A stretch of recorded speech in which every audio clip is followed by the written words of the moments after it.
Hi, Frank Borger Gilligan from Dickinson Wright.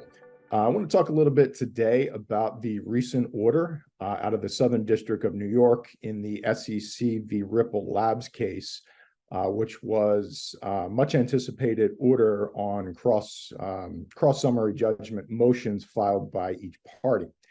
At the heart of the issue is whether or not the certain XRP digital assets or digital tokens put into circulation by Ripple Labs are investment contracts and thus securities under the Securities Act of 1933. So the court looked at three broad categories of transactions.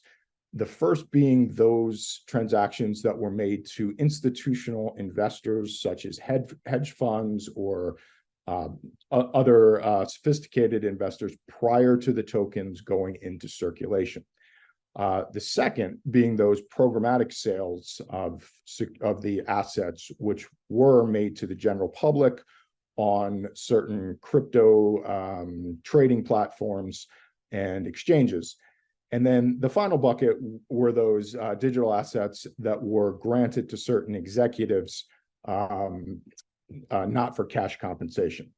So the court analyzed each of these categories under the Howey test, which if you're a securities attorney or if you follow digital assets, you know is the 1946 Supreme Court case, which is used to determine whether certain transactions are considered investment contracts and thus securities as defined in the Securities Act.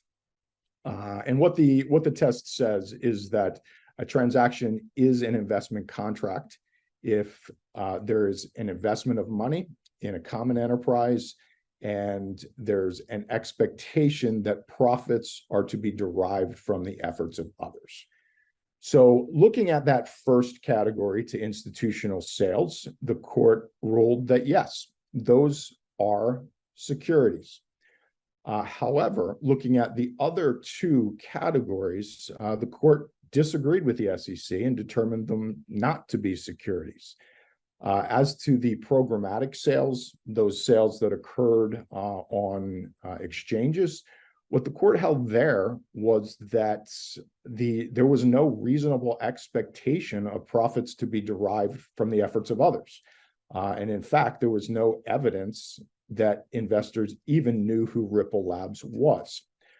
The third category, what the court held there was not actually an investment of money.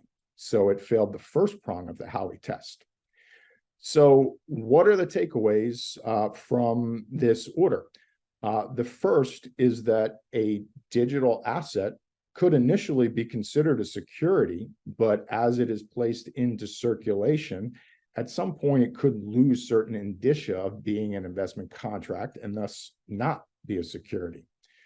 The second being that those transactions that occurred on crypto exchanges, which the SEC has long held were securities, are possibly not securities under this order. So overall, this is a win for Ripple Labs. Still a lot to play out, so stay tuned. And as always, contact us at Dickinson Wright. We're here to help.